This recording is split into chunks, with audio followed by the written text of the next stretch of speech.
Bonjour, je vous propose de lire quelques pages de ces albums qui datent des années 50 et qui ont été publiés jusque dans les années 80. Donc là, j'ai choisi Caroline visite Paris. Hein, ça nous permettra de faire une petite visite de Paris et de voir la vision de Paris dans les années 80 parce que cet album a été publié en 1984. Et on va voir le vocabulaire en même temps.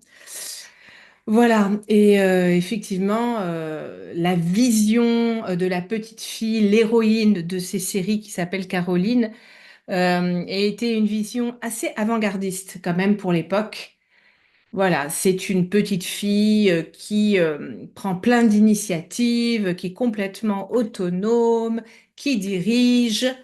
Voilà, et pourtant, ce personnage a été créé dans les années 50. Alors, on va voir ça. Donc là, on arrive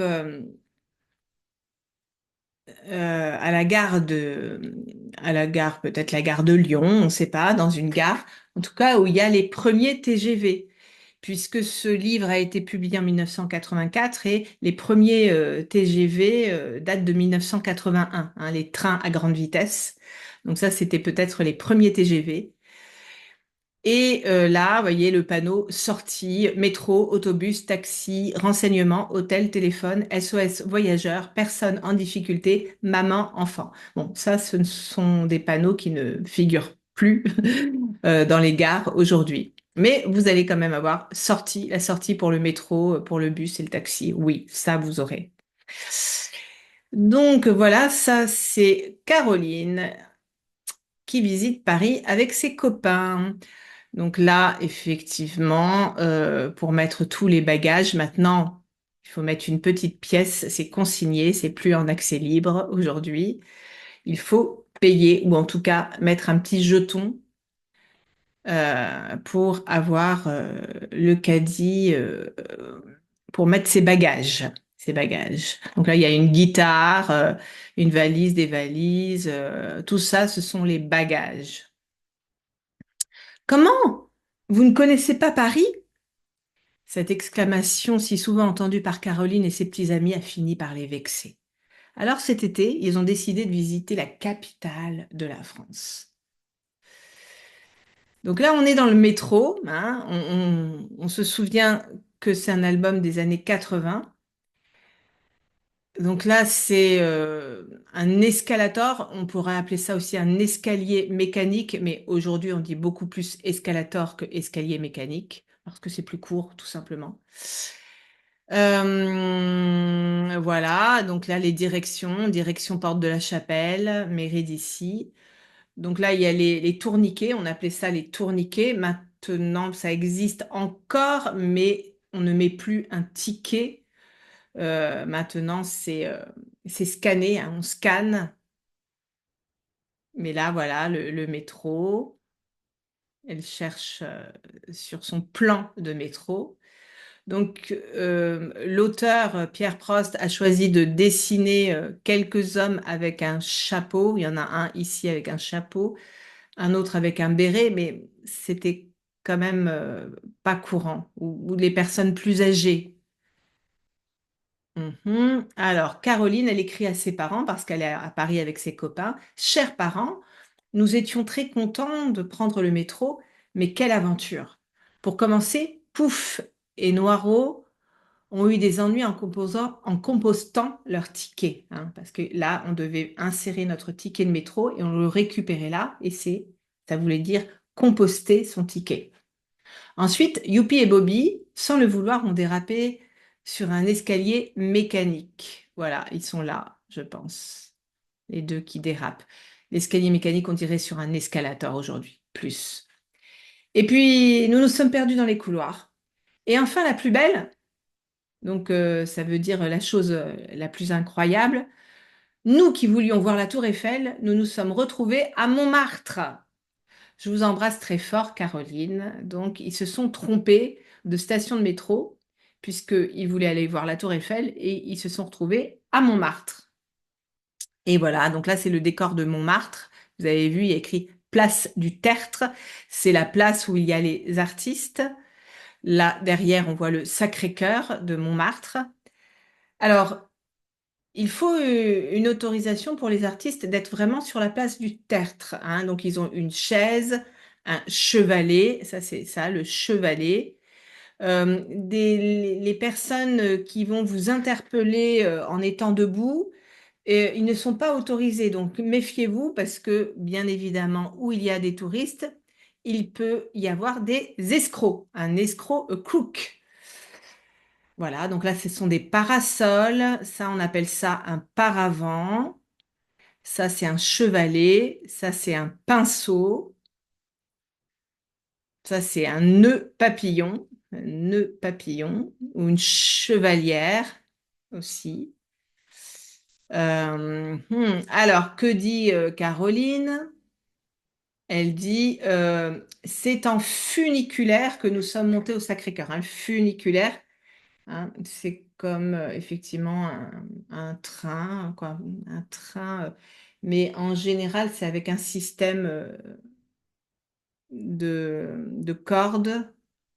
Mais je sais, ça fait longtemps que je suis pas allée dans le funiculaire de Montmartre, donc je ne sais plus je ne sais pas comment il fonctionne aujourd'hui, mais donc le funiculaire parce que Montmartre est situé sur un petit mont, donc c'est assez haut. Je ne sais plus combien de marches d'escalier il faut monter pour aller tout en haut du Sacré-Cœur. Je m'en souviens plus, mais ça prend un certain temps.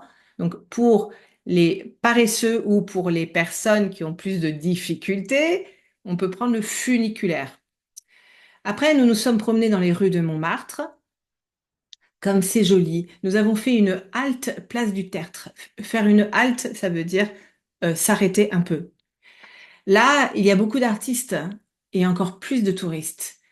Nous avons voulu imiter les peintres. Noirot a raté son dessin à cause d'un petit chien. Voilà, là c'est lui, Noirot, et le petit chien. Donc là, son tableau va aller par terre parce que le petit chien, je sais pas, a dû voir un autre chien et donc a renversé son tableau.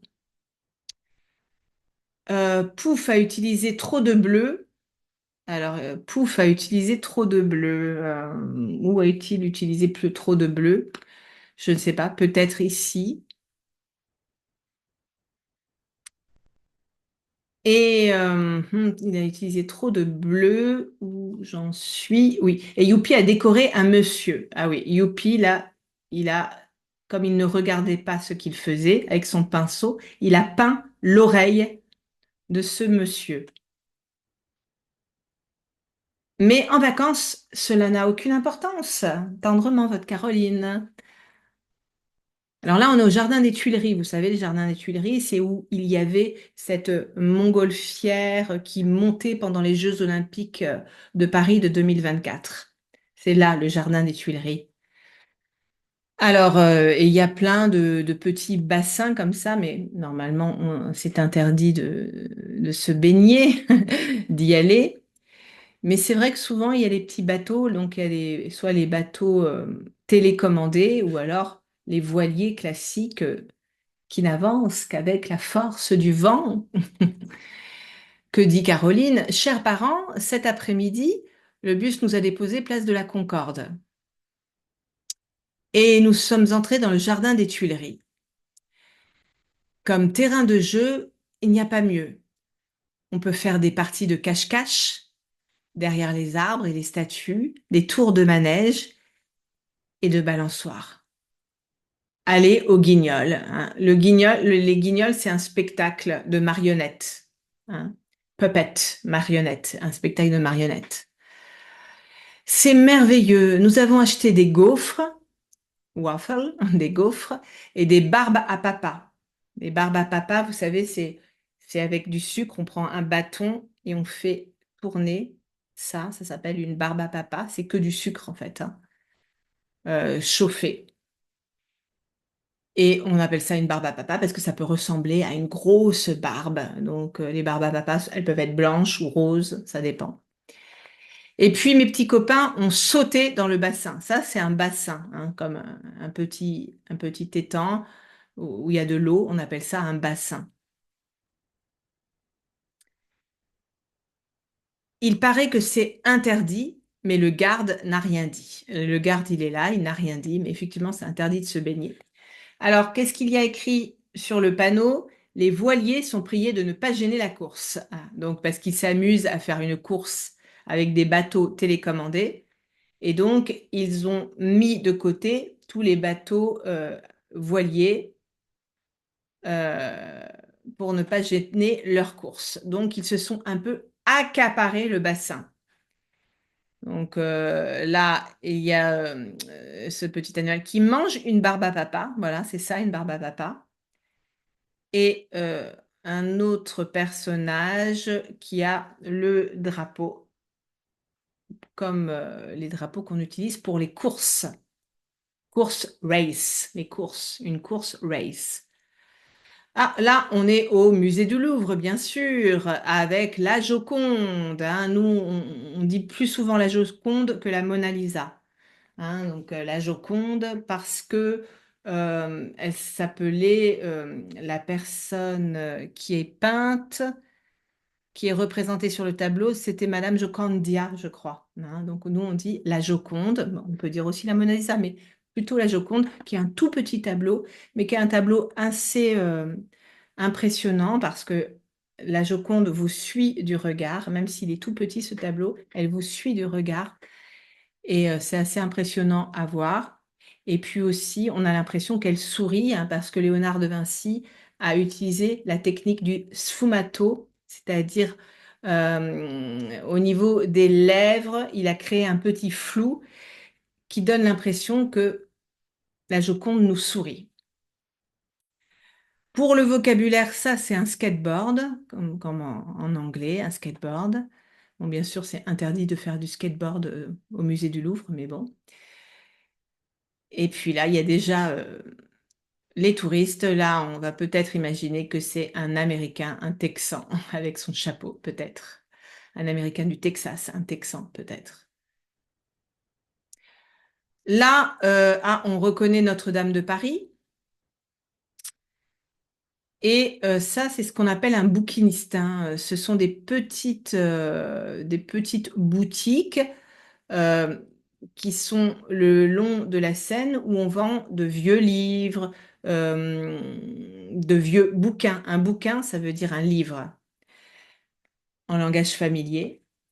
Des livres, mais ça peut être aussi des reproductions, des peintures, des reproductions, des lithographies, des cartes postales, des posters, des affiches. Hein. C'est un synonyme. Une affiche, c'est un synonyme de poster. Tout ça, ce sont les bouquinistes. Alors, on va voir ce qu'elle dit. Caroline, chers parents, hier, nous sommes allés au musée du Louvre, où se trouve le célèbre tableau La Joconde. Les touristes viennent du monde entier pour l'admirer.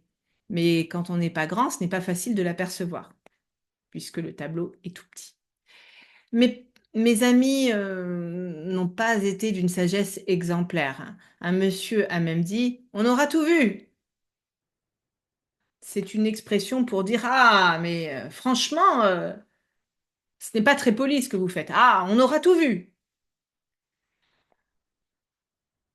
Nous n'avons pas tout vu. Il faudrait des jours et des jours pour visiter toutes les salles du musée. C'est vrai que minimum une semaine pour vraiment voir toutes les salles du musée du Louvre. Aujourd'hui, nous avons fait une promenade sur les quais de Seine. Nous avons admiré les étalages des bouquinistes. Voilà, ça c'est les étalages des bouquinistes. Pouf a acheté un livre, peut-être Les Mystères de Paris. Kid a cherché des gravures.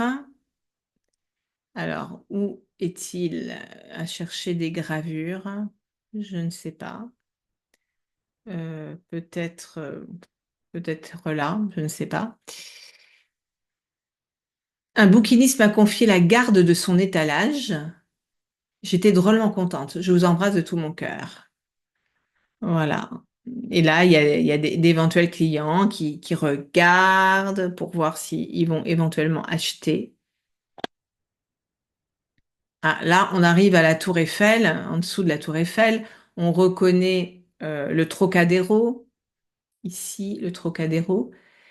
Et tiens, il y a un petit ami qui part, qui s'envole avec des ballons et il n'arrive plus à redescendre. Et en bas de la Tour Eiffel, il y a un vendeur de souvenirs, un vendeur de petites Tours Eiffel, un vendeur de boules à neige, hein. Les boules à neige, c'est quand vous secouez, il y a de la neige, et souvent avec des Tours Eiffel. Mais là, par exemple, ça, maintenant, c'est illégal, hein. On ne peut plus vendre comme ça, à côté de la Tour Eiffel, c'est interdit. Mais il y a toujours des gens qui vont essayer de vous vendre des petits souvenirs. Mais attention, c'est souvent une arnaque, hein, une fraude, une arnaque, une escroquerie, ça dépend. Et là, les vendeurs de glace, ça aussi, s'ils n'ont pas un stand autorisé, ce n'est pas possible, bien sûr.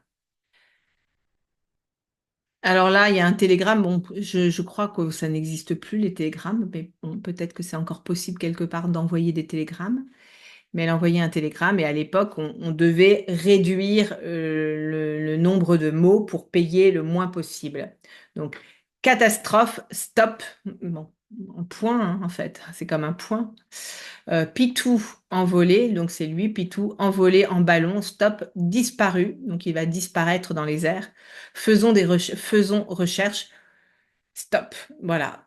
Pour éviter de payer trop et que le message soit trop long, on mettait juste des mots, hein. Donc, au lieu de dire il est arrivé une catastrophe, Pitou s'est envolé en ballon, il a disparu, nous faisons des recherches pour le retrouver. Voilà, on limite le nombre de mots, mais on comprend. C'est le principe d'un télégramme.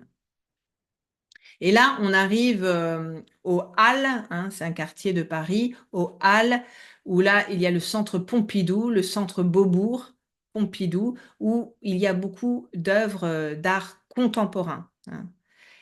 Et là, devant, c'est vrai que souvent, devant le centre Pompidou, il y a souvent des gens qui font de la musique, des petits spectacles pour les touristes, pour ceux qui veulent.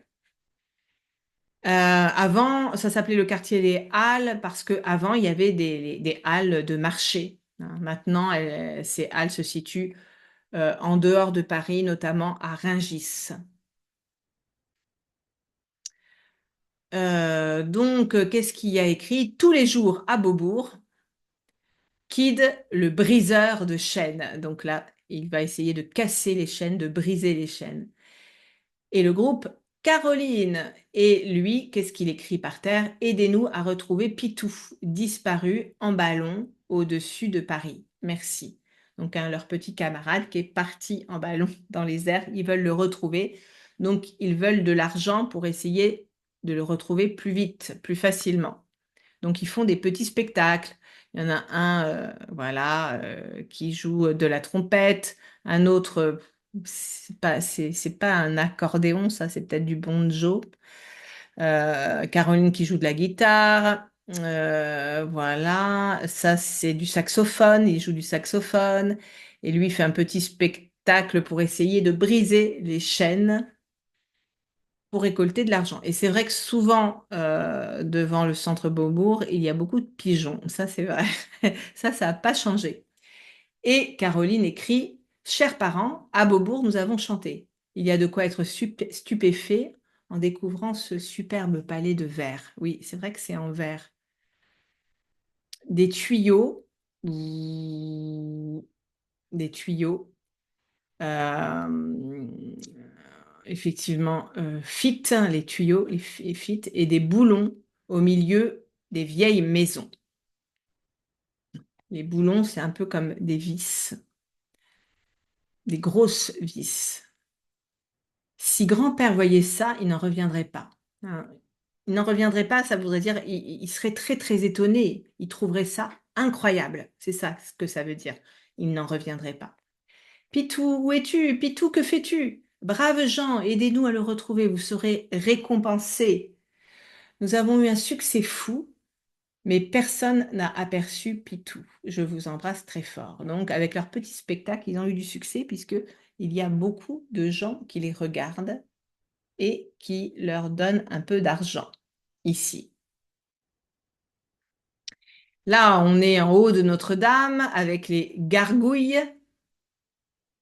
Et là, on aperçoit Pitou qui s'envole avec ses ballons. Ça, c'est ce qu'on appelle une colonne Maurice, hein. Il en reste encore à Paris aujourd'hui, beaucoup moins qu'il y a un siècle, bien sûr.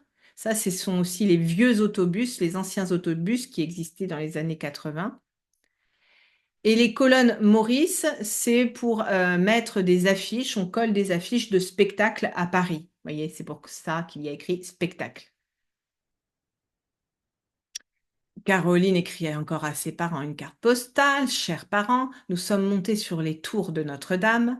Boum était le plus essoufflé. Essoufflé, c'est essoufflé. Le boom était le plus essoufflé. Bobby avait le vertige. C'est avoir la tête qui tourne et les jambes qui tremblent quand on a le vertige. Pouf a fait plein de grimaces. C'est ça, faire des grimaces.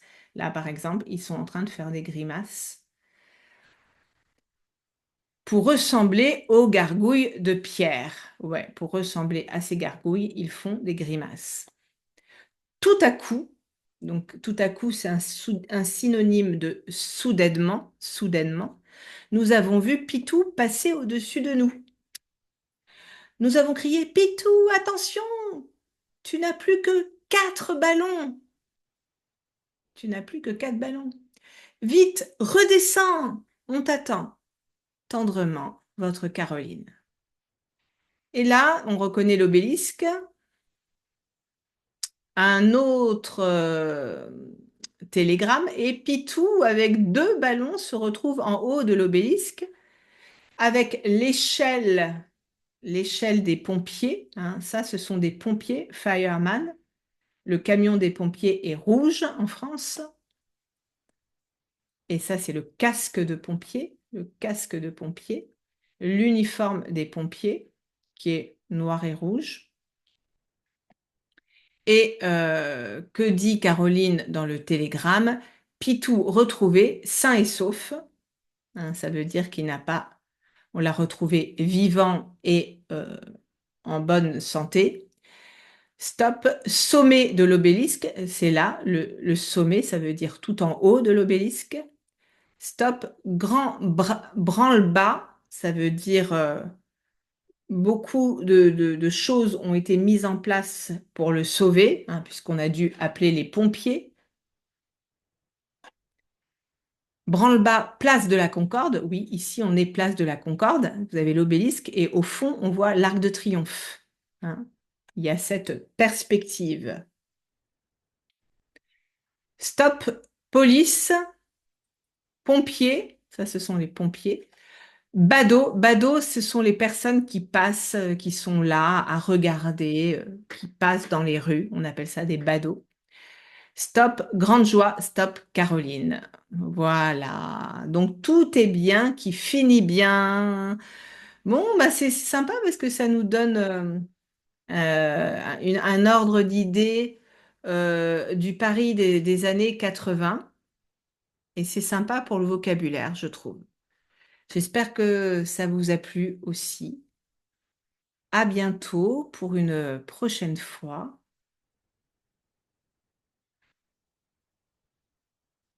avec peut-être un autre album, on verra. On verra ce qu'il en est.